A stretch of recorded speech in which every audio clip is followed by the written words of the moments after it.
Today we're going to do a reaction video of an AI created summary video of the real estate market here in Southwest Florida.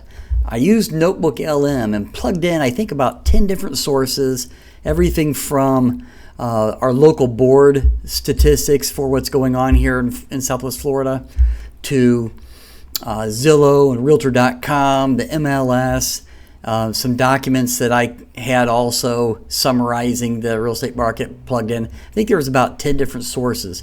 And then Notebook LM creates a summary of it. They've had an audio and a kind of a cartoony video summary, but now they came out with the pro users. They came out with a cinematic video, and I'm going to check it out and see how it does compared with what I think it should be talking about. So let's get started. Welcome to Fort Myers in early 2026, A little choppy where the video at housing the landscape beginning. has entered a volatile new phase. The citywide median sale price has dropped by 9.2% compared to last year. This price drop is fueled by a significant buildup of available properties. Homes that used to sell in weeks now linger for an average of 75 to 86 days before.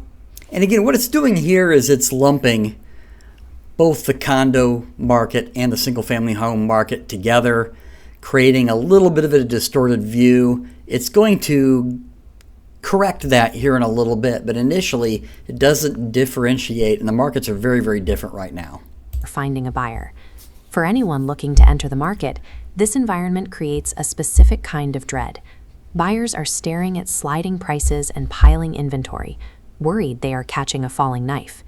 Citywide averages provide a dangerously distorted view of the actual risks here. The Fort Myers market has fractured into two distinct and diverging realities.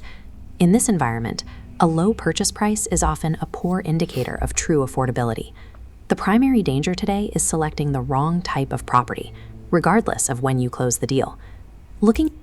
I love how let me go back, how they show a high-rise condo and then a single family.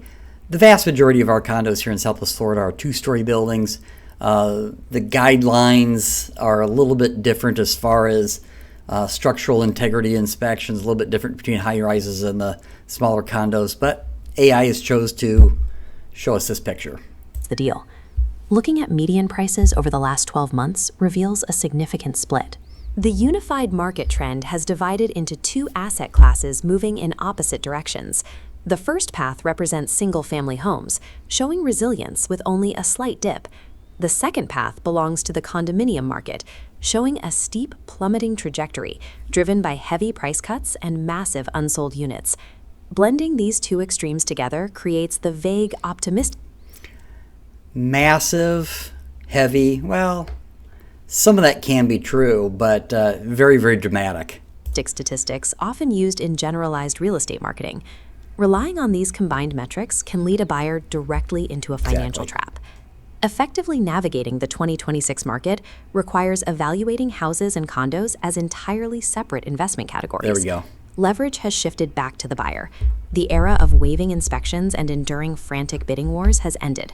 As this data shows, inventory has surged to a massive 7.7 to 12-month supply of homes across the region. This oversupply is forcing sellers to adjust their expectations, with most properties currently closing between. See what it did there? This was an actual document that we uploaded. It highlighted a little portion that it's talking about. That's kind of cool. 94.8 and 95.5% of their original list price. This creates a complex trade-off. Buyers now have the power to demand heavy concessions, yet they must still handle a borrowing environment where interest rates remain stuck near 6%.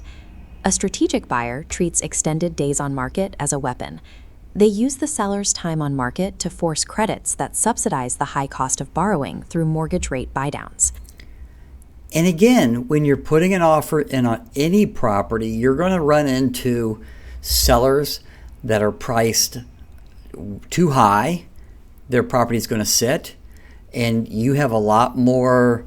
If they are actually motivated, you can ask for things. You can ask for maybe them to buy down your mortgage rate, seller credits. But you're also going to have sellers that listen to their realtor and that price the property correctly, and they're going to sell still in this market it's going to take less time to sell and closer to what they're asking. So it depends on the property listing. Please rely on your realtor for actual good advice in this matter. The single-family home path demands a higher initial capital investment, but it provides full control over the asset. Current median prices for single-family homes sit between $390,000 and $405,000, a range that shows price retention.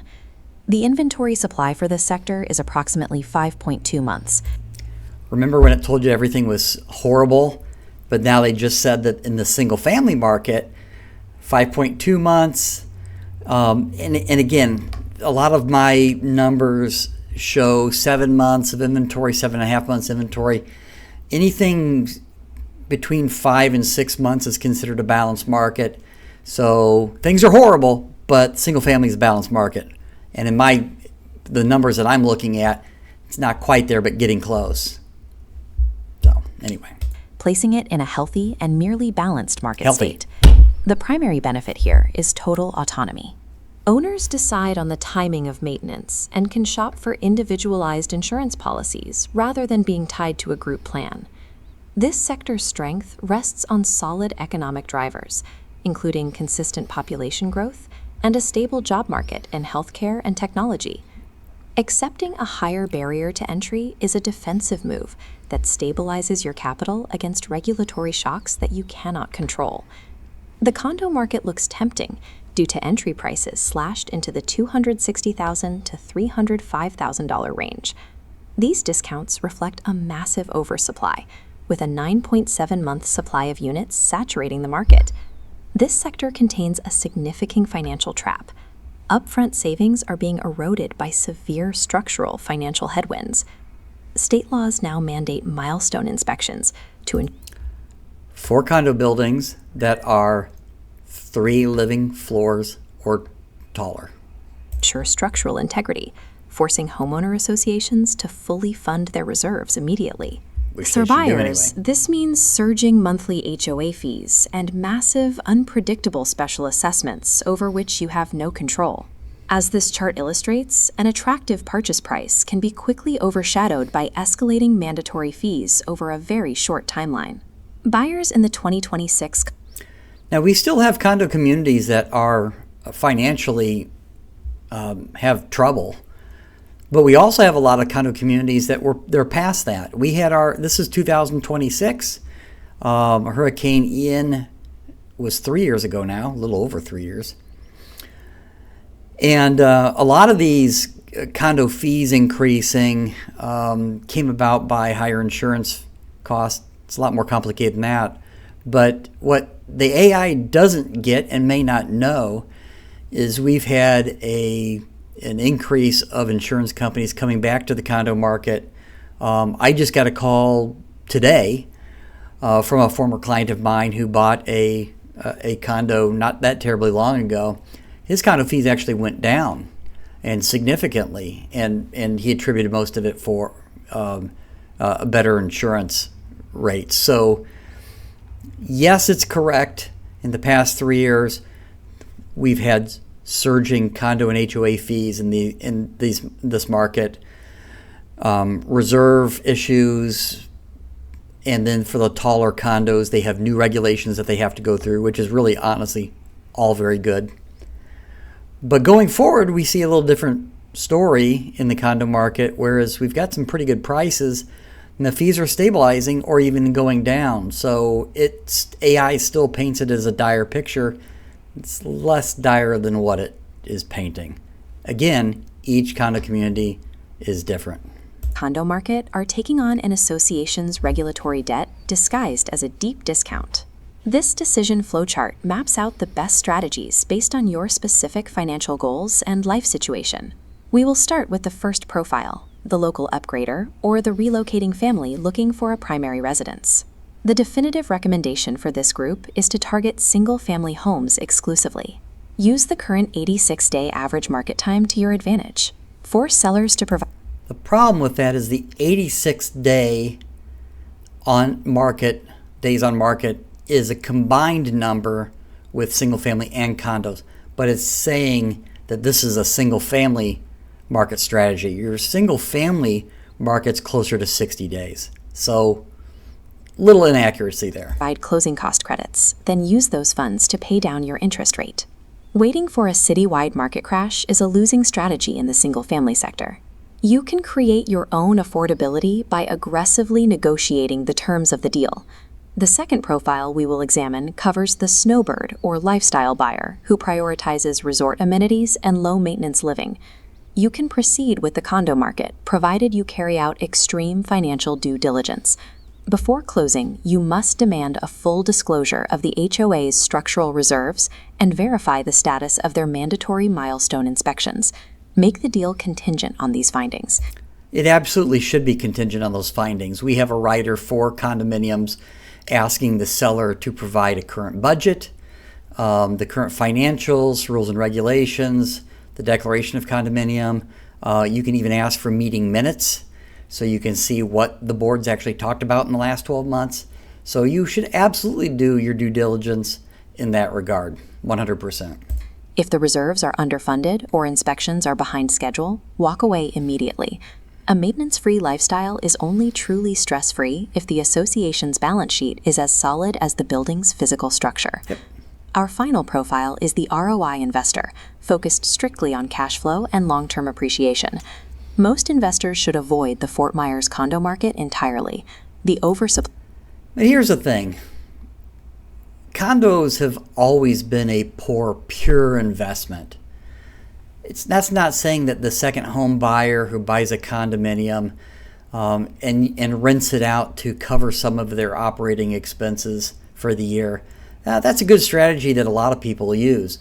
But for the pure investor, just buying a condominium for pure investment, because of the fees attached when you're calculating your ROI or your cap rate, it's always comes out to a low number. Condos have never been a really good pure investment. People buy condos for lifestyle and convenience. That's why. So it gets a little wrong here. Supply and surging holding costs will likely destroy your capitalization rate. Instead, although it's hilarious, see the graphic that it made? I'd take a cap rate of 15%. That's not going to happen, though. It's interesting how it made that, though. Look to the single-family homes experiencing slight price moderation. This secures an asset that scales with Florida's long-term demographic growth. Ultimately, success in the 2026 Fort Myers landscape depends on a specialized strategy tailored to these fractured conditions. Victory in Fort Myers comes from matching your capital to the correct asset class and eliminating hidden risks from the negotiation. And that's it. What do you think? How do you think the AI summary did? I think it did okay. It drama made things a little bit more dramatic than what I would like in certain instances and simplified things in others. I think on a scale from 1 to 10, I'd give it a 7. Put in the comments what you think, how well it did with what you know about our market. I hope this helped. It was kind of fun. Have a great day.